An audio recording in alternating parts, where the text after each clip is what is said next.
Hey guys, it is MissSimReno. If you are returning to the channel, welcome back. And if you're brand new, I am so excited that you decided to join me here today for another speed build.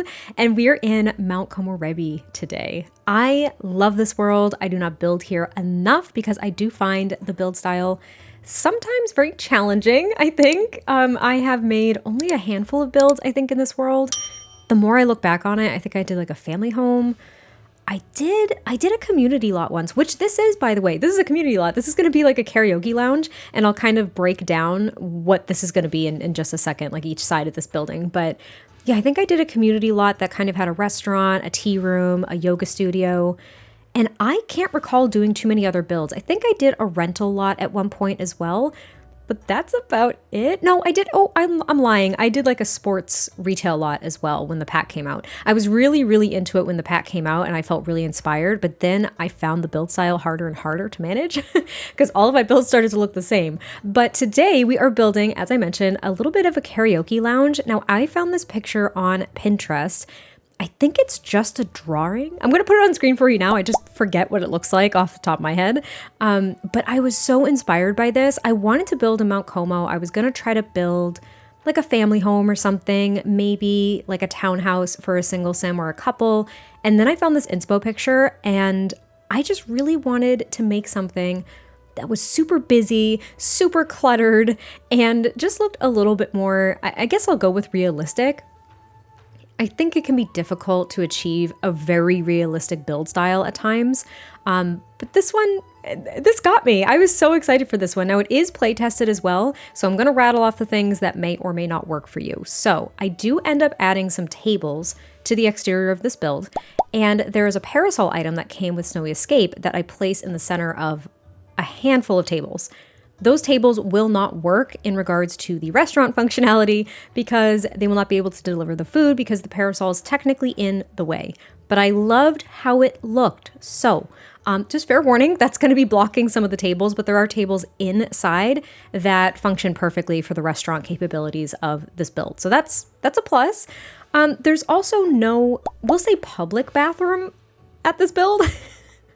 Which is really embarrassing, actually, but there's really no place for me to put it. Now, downstairs we have a restaurant that is connected to a karaoke lounge with some bar height tables and stuff. I thought that was super fun. We have tables out back.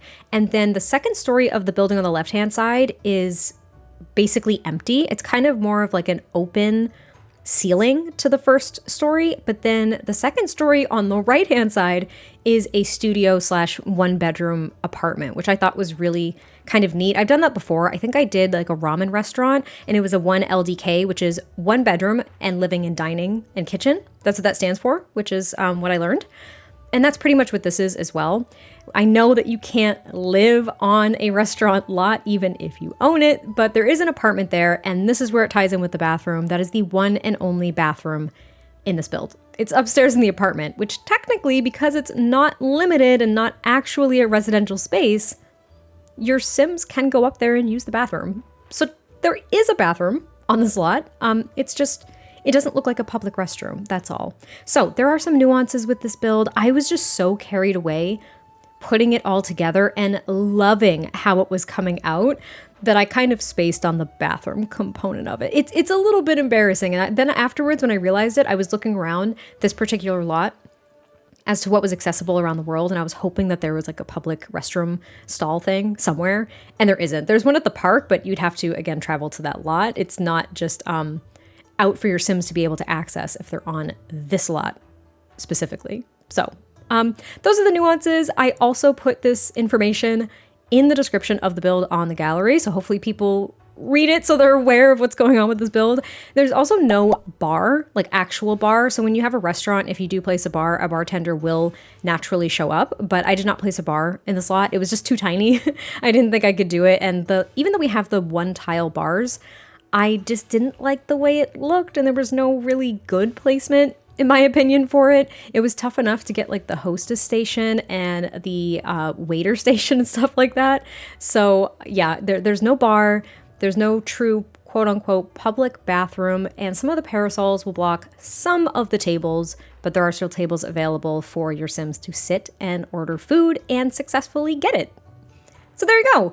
I spent a lot of time on the exterior of this build as well. I pulled out, as you can see, a ton of things before I even started building from the debug menu, specifically the Snowy Escape debug menu, because there's tons of cool things in there to be able to make more realistic, kind of like blending in city builds, if you will.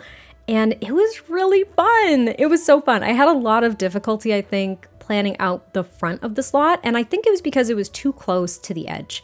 That was kind of my thing.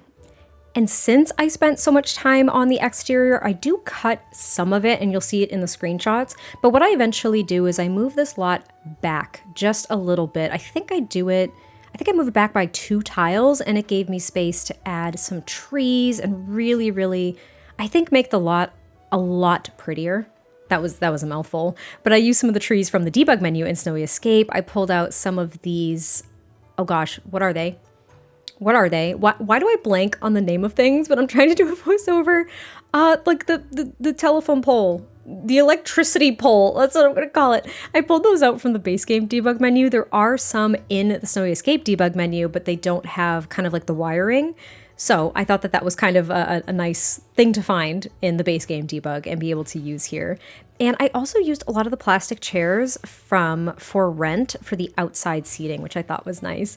And now, as you can see, we're working on the interior. So again, you'll see the backyard space, if you will, in the screenshots. I also added a staircase off to the side of the right building to be able to go up to that apartment as well. So it was nice. And I was worried about these arches with the doors in them working, and it worked fine for me. I know sometimes it might not work for everybody, but it did work for me, which was a huge plus. I've had times where that does not work, but it worked here. It didn't block the archway completely, which was kind of nice. So inside, on the restaurant side, we'll say, there are 2 tables, I think. I want to say 2 tables. There's a very tiny little space for the chef station because, again, it is kind of the windowed one, so the waiters will actually grab the food from outside and have to bring it in. A little bit wonky, but I liked having kind of that window for you to go pick up your food in theory. And then off to this other side here where I have the little platformed space is where the karaoke lounge is. And I've got some bar height tables there, which I thought was nice. I think there's 3 or 4. There's more tables over there than there are in the dining section. But technically, if you run this as a restaurant lot, you will be able to claim those tables and get food and everything, and that's great. So there's a lot more tables on the inside for your Sims to be able to use and order their food than there are on the exterior, just an FYI. Now, if you want to play around with different lot types, you could probably run this as a bar as well. You'd have to add a bar. I would recommend one of the 1-tile ones, or get rid of like the platform and the karaoke machine and add a bar there if you wanted to. That would be a good option, and then all you'd have to do is add a television somewhere, though technically there is one up in the apartment. However, if it's a bar lot, I think Sims will gravitate towards going upstairs and watching the TV, which is a little bit silly, but I think it can function as a bar if you add those items. It wouldn't be too much of an adjustment. Again, I've set it as a restaurant. I don't know what other bar types. I suppose you could technically do a lounge, but I don't remember if there are other items that would be needed that I didn't include here to make it a lounge. I'm just trying to kind of highlight the flexibility of it because there is kind of nice cross compatibility, I'd say, with a lot of the lot types that we do have, but certain lot types will bring particular vendors to the lot, or they have specific requirements, such as particular objects. Like you can see here on the left-hand side of the screen, I was trying to meet all of the objects, all the object requirements necessary for a restaurant. But this is going to be a little karaoke lounge. I thought it was so cute for the screenshots. I do change up the lighting of like all the candles and lights and stuff just to kind of give it a little bit more of an ambiance, if you will. And then we move on to, I believe, the upstairs apartment, which I really liked. I didn't know if I was going to be able to create another kind of studio 1 LDK space at all. I didn't know if I was going to have the room for it. I ended up not having the space, at least that I felt was necessary to be able to have a double bed. So it's really ideal for just a single sim upstairs compared to 2 Sims. So as you can see, that's what we're working on now. So there is the Genkan. I doubt I'm saying that correctly, but I'll put the spelling on screen for you now. But that's basically the entryway in a Japanese home.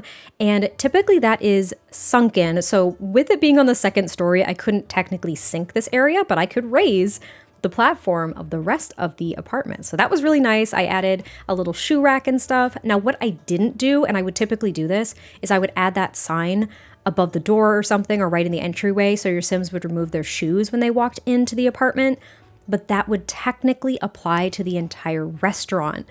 And I don't think it would be very efficient nor sanitary for everybody to take their shoes off when entering a restaurant. Now, I don't know, maybe that is done in some places of the world. I am not here to judge in any capacity. I just thought for functionality's sake, it wasn't going to make a lot of sense, and it would really create a lag right in that very tiny entryway with the host station for Sims to be taking their shoes off just to go into the restaurant and the karaoke lounge. So I didn't do it, but I wanted to note that because I would typically add that in the Genkin for an apartment or like a Japanese inspired build or something like that. But here is the little tiny kitchen. So you've got one countertop to prep your food, but you've got everything you need. You've got the sink, stove, fridge, and then I made that kind of like built-in shelving with the TV, the bookcase, and some other little things right next to the bed, which I thought was nice.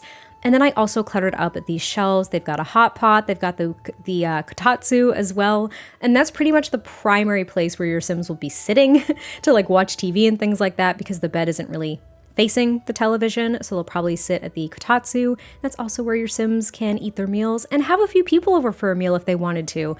I was really happy I had enough space to add a kotatsu, even the small one, because I believe in the other one that I did, like the ramen restaurant with the apartment, I don't believe I added a kotatsu. I think I added the love seat that came with Snowy Escape.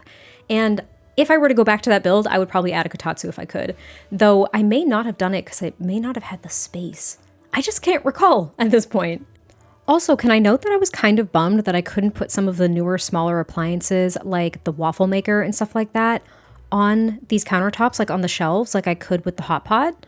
I was a bit disappointed. Like I couldn't put a lot of the small appliances down there in a way that I thought I could, like maybe the rice cooker or some of the teapots and stuff. I mean, I know the teapots or the kettles wouldn't exactly fit, but I thought maybe they could go there. Anyway, I'm working on the bathroom, and that's pretty much it for this build. I add like a chair and some other things out on that balcony in the back, but I hope you all enjoyed this one. I love this build so much. It was also set in fall, my favorite season, but I hope you all enjoyed this. I cannot wait to hear your thoughts, and I will catch you next time I post a video, and I'll talk to you soon. Bye!